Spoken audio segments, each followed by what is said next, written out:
bertemu kembali di Pojok Buku SDHHV, di mana kita akan membahas buku-buku yang menarik bersama para narasumber yang populer tanpa spoiler.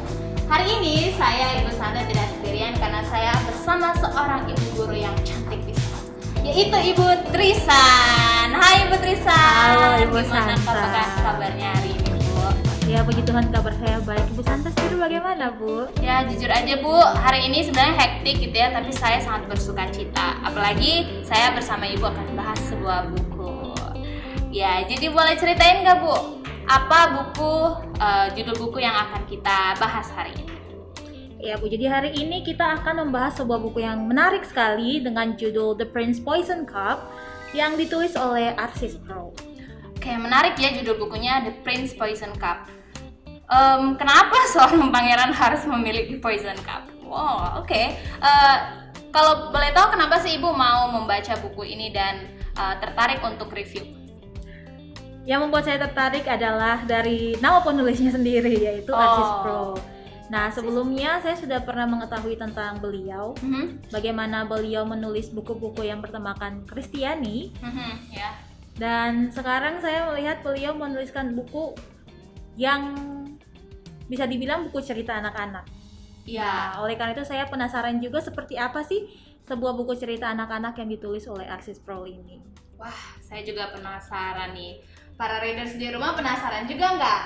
Ya, mungkin Ibu Trisan boleh berbagi sedikit hal tentang buku ini dan ceritakan sedikit apa sih Bu yang menarik dari buku The Prince Poison Cup ini?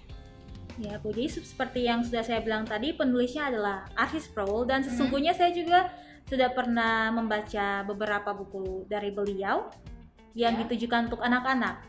Sebelumnya saya tahu Arcis Sproul ini adalah seorang penulis buku Kristiani yang mana target untuk pembacanya adalah seseorang yang sedang berusaha mengenal kekristenan, yaitu dari remaja ke dewasa seperti itu ya. Akan tetapi suatu hari saya menemukan sebuah buku yang ditulis oleh beliau dengan judul The Barbers Who Want to Pray, The Barber Who Wants to Pray. Nah, begitu saya baca buku tersebut ternyata itu adalah buku cerita untuk anak-anak.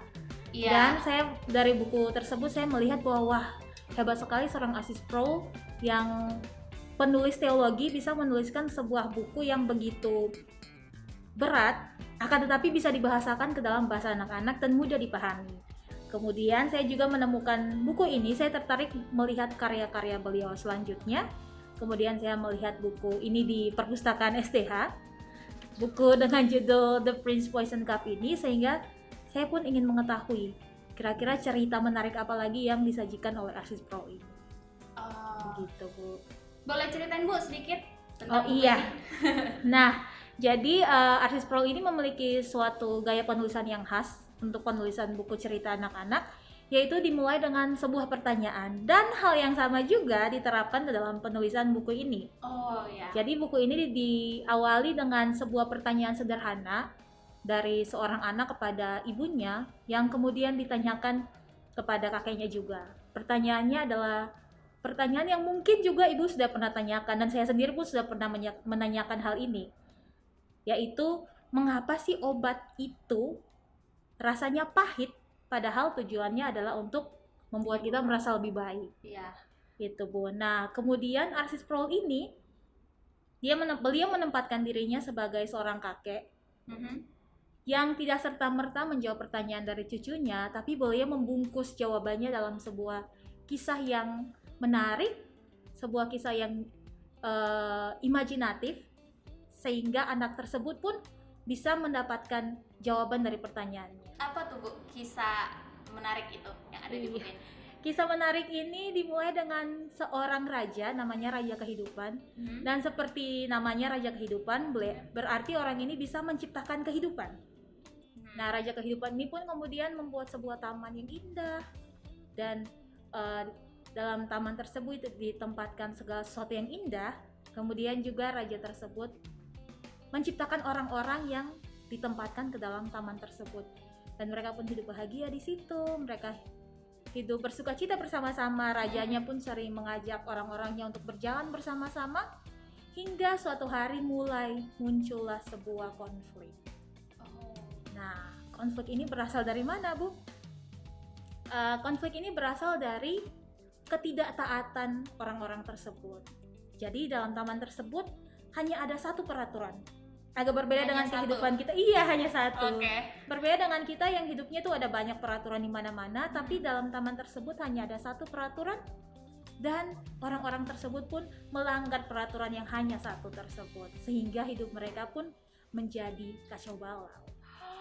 Lalu gimana Bu, si raja kehidupan ini akhirnya akan membiarkan bangsanya melakukan hal-hal buruk lainnya, membiarkan mereka, atau bagaimana Bu? Nah, raja kehidupan ini mengingatkan saya juga kepada Tuhan Allah yang begitu memiliki kasih, dan raja kehidupan ini pun mengasihi orang-orangnya, sehingga raja kehidupan harus mengambil suatu keputusan yang begitu berat. Apa tuh Bu? Keputusan yang begitu berat adalah mengirimkan dan mengutus anaknya, yaitu pangeran, untuk menyelamatkan orang-orang yang sudah tidak taat ini. Keputusan yang sangat berat bagi seorang ayah untuk mengirimkan putranya sendiri untuk menyelamatkan orang-orang yang tidak taat lagi kepada dia. Wow, ceritanya sangat menarik. Seorang raja yang sebenarnya tidak butuh bangsanya yang sudah mengkhianatinya, tapi saking raja itu mengasihi bangsanya, ia mengirimkan anaknya. Apakah anaknya ini mengikuti perintah si raja atau gimana Bu? Nah, kita akan lihat nanti Bu dalam buku ini. Oh ya, benar sekali. Para readers di rumah pasti penasaran kan? Nah, jangan lupa untuk membaca buku ini untuk melihat bagaimana ending atau akhir dari ceritanya. Wah, saya juga sangat penasaran nih. Ya, jadi kalau dari Ibu sendiri, apa sih hal yang Ibu pelajari, personal takeaway setelah membaca buku ini? Jadi dari buku ini sebenarnya ada banyak pesan menarik yang bisa kita pelajari. Akan tapi ada dua pesan yang begitu mengena bagi saya sendiri. Apa tuh Bu? Yaitu yang pertama adalah terkadang sesuatu yang menurut kita baik ternyata bisa menjadi hal buruk bagi kita. Dan sebaliknya sesuatu hal yang di luar ekspektasi kita yang menurut kita buruk, ternyata itu bisa menjadi hal yang terbaik bagi kita. Itu yang pertama. Dan yang kedua, melalui buku ini pun saya bisa teringat kembali tentang makna dari pengorbanan, makna dari ketaatan, yang kemudian mengingatkan saya juga terhadap Kristus Yesus sendiri. Pribadi yang telah menunjukkan ketaatan dan pengorbanan yang sempurna. Jadi melalui buku ini pun kita bukan saja dihibur oleh kisahnya, tapi kita juga bisa semakin mengenal tentang kekristenan. Tentu saja karena penulisnya adalah R.C. Sproul, sehingga bisa membungkus suatu cerita kekristenan menjadi bahasa yang sederhana dan mudah dipahami oleh anak-anak, tapi juga tidak terlalu dangkal bagi pembaca yang seperti kita ini. Untuk orang dewasa bisa mereka baca, anak kecil juga bisa baca ini gitu ya. Wow, saya sangat setuju ya sama Ibu. Tadi ceritanya tentang ketaatan, pengorbanan, mengingatkan kita pada Yesus Kristus gitu ya.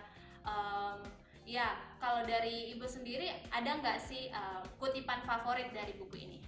Kutipan favorit dari buku ini sebenarnya sudah saya sampaikan tadi, dan itu pun menjadi sesuatu yang saya pelajari juga, yaitu bahwa sesuatu yang menurut kita baik terkadang bisa menjadi buruk bagi diri kita, sedangkan sesuatu yang di luar ekspektasi kita yang menurut kita buruk itu bisa menjadi hal yang terbaik bagi kita.